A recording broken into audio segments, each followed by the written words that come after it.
Good day everyone. Today is March 13, 2021. 9:39 a.m. Araw ng Sabado. Kaya OTC tayo ngayon. Ibig sabihin over the counter. So kung mapapansin ninyo, wala yung indicator ko. So ituturo ko ngayon kung paano maglagay ng indicator ng isa-isa at sunod-sunod. And then kung paano ito save. Kasi tuwing OTC at weekdays, papalit talaga siya, nawawala. So, ganito yung paglalagay ng indicator na ginagamit natin kapag nawala siya doon sa templates dito. Yan. Minsan, nawala sa templates, so kailangan mong isa-isang ilagay yan. So, here, step 1, moving averages tayo. And then, moving average. Click natin yan. Yung value niya, yung una, 7. Tapos ito dapat WMA. And this is color yellow. Click apply. So, dun ulit, moving averages. Next value is 18. Itong SMA dapat EMA. And then red. Click yung apply. One more.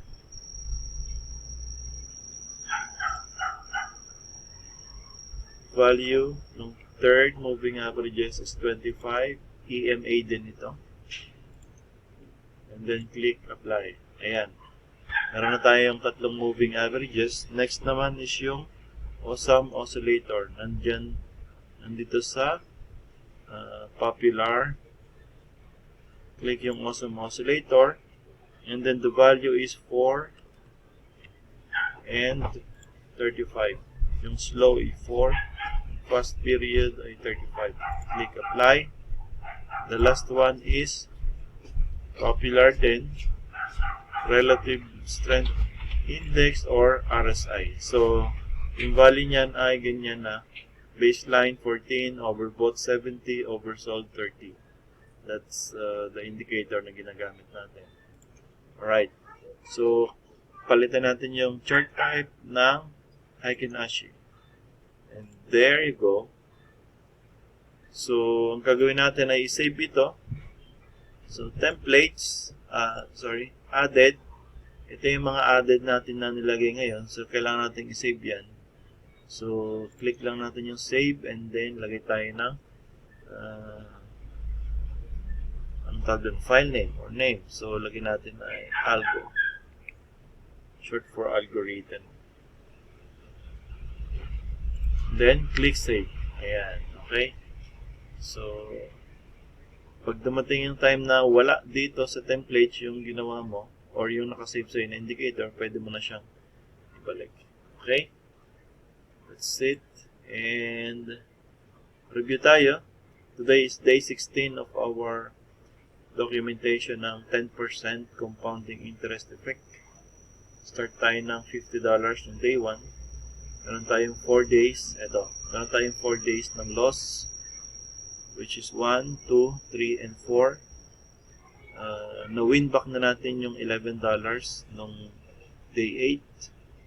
And then yung $5 is kahapon, day 15. Pero hindi natin mababawi yung interest niya. Kumbaga yung pinaka-compounding. Kasi ito yung actual, day 16, 109 yung ating account. Tapos, kung nawiwin natin yung 10% ng capital daily, dapat $215 na yan. So, kalahati, di ba? So, today, let's try to win the 10% again using our 10%, using our trust the trend, trust the ladder, secret technique, and then expect the reversal na strategy natin na ginagawa. So, pili tayo ng tingin muna tayo ng binary, baka mataas. Parehas lang, so binary na tayo. Bakit? Pag nag-same line, ending, talo tayo. Pero kung sa digital. Kung same line ang ending, sa binary, tabla lang. I will go for this, I think. Option 1. Major pairs muna ang pinipili natin. Ito rin, halos parehas nito. But, ayaw ito. So, ganyan ako nagsisimula. Naghahanap muna ako ng trend ng pair na tawag ng type ko. Ito, maliliit. Puro up, pwede rin. Hindi ka matatalo dito sa ladder. Ayoko na nito. Ito, pwede pa. One more. Pag below 87%, hindi tayo nagtitrade. So, maghihintay tayo na tumaas siya at saka tayo magtitrade. Ito naman, reversal.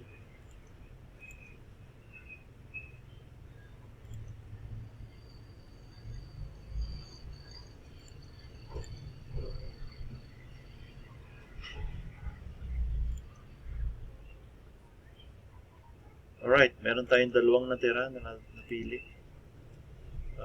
Mas mahaba ang buntot at ungos. Tapos ng volatile. Dito naman tayo sa nagda-down muna ito ngayon. Okay, dito tayo sa USD INR. Again, our goal is to win 10% of 109. So, plus $10. Magiging 119 dapat ito. Select tayo ng 2 minutes.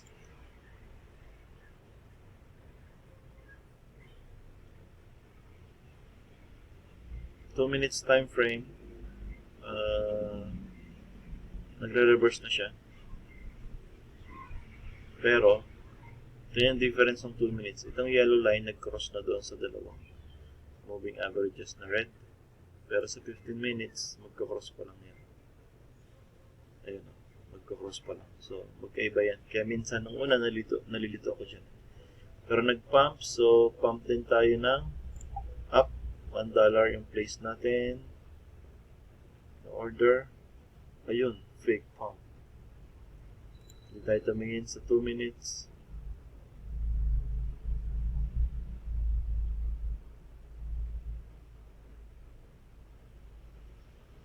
Let's just wait.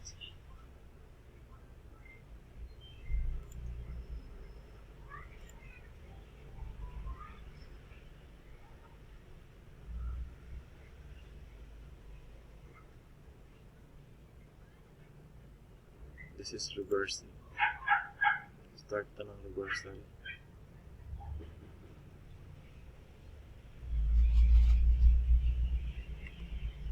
Ito ng 3. Uy! Mercy, mercy. Nalo pa tayo doon. Kitang-kita nyo naman. So, palit tayo ng, lipat tayo ng pairing. Why? Grabe yan. Last 2 seconds. Layo. Biglang humabol dito. Close natin yan. Dito tayo kay GBP USD. This is up, down, up, down, up, down, up. Uptrend pa rin siya. Signal is down. Lower tayo. At bigla tayo nag-lower. Nag-symbol na siya ng lower in 30 seconds lang to. So, dalawang candle lang yan. So, we are hoping na magdalawang candle yung red. And then, tatas na ulit siya. Ayun na, agap. Pull it down, pull it down. No. 3.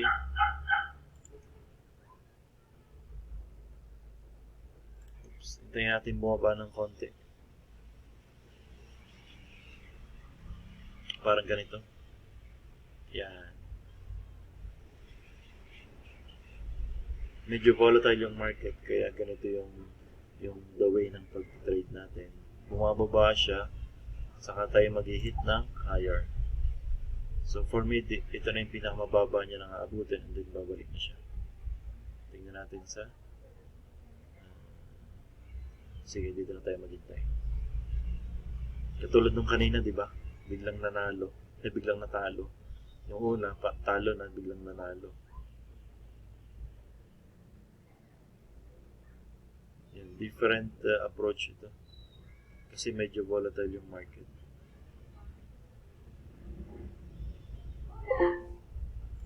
Okay. Another one.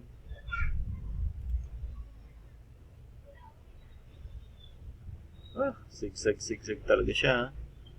So, pili pa tayo ng ibang pairing. Down. Although lamang ang down dito, may series of up.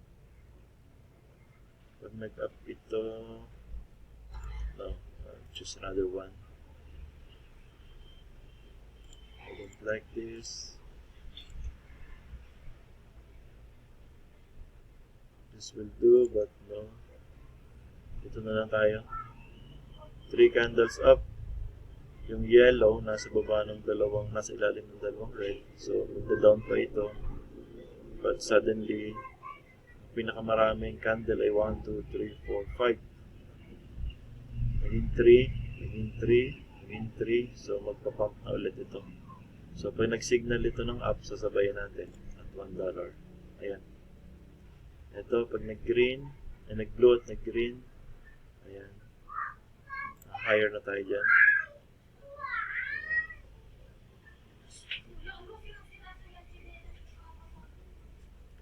$109 plus 10 is 119. So, kailangan maging 119 ito para makuha natin yung 10% of the capital.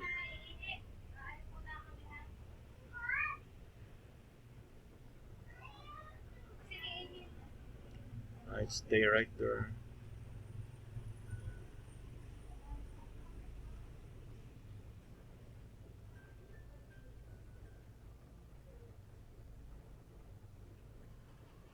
Oops, huwag lang humabol, mamaya na.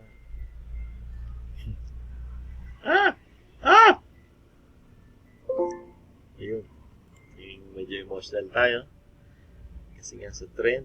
So now it's going down. Pwede nating sabayan yan, pero mas etong yellow na ito mas lamang nasa taas. So hintayin natin na sabayan natin pataas kasi unti-unti na siya kumakit eh. So, this is the bottom. Pag nag-signal siya ng blue and green, sabayin ulit natin. Otherwise, red. We stay.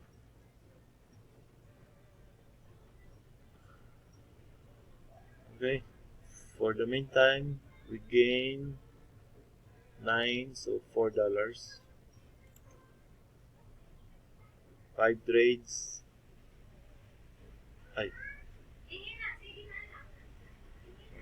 4 lang pala. 4 trades. May isa pa lang $3. Kaya naka 4. 27, 26, and 5. Ayan, medyo bumababa na ulit siya. 4 candles. Downtrend. Position lower. Hintayin natin tumas ng konti and then mag-lower tayo. Or pwede na ito. Abot pa siya, lower tayo. Bababa pa yan. Bakit? Malaki itong candle plus sunod-sunod itong red. Unlike before, mayroong blue. Red blue. 14 minutes. Okay, we have to stop the video and upload this first. Muntik na hindi mapansin.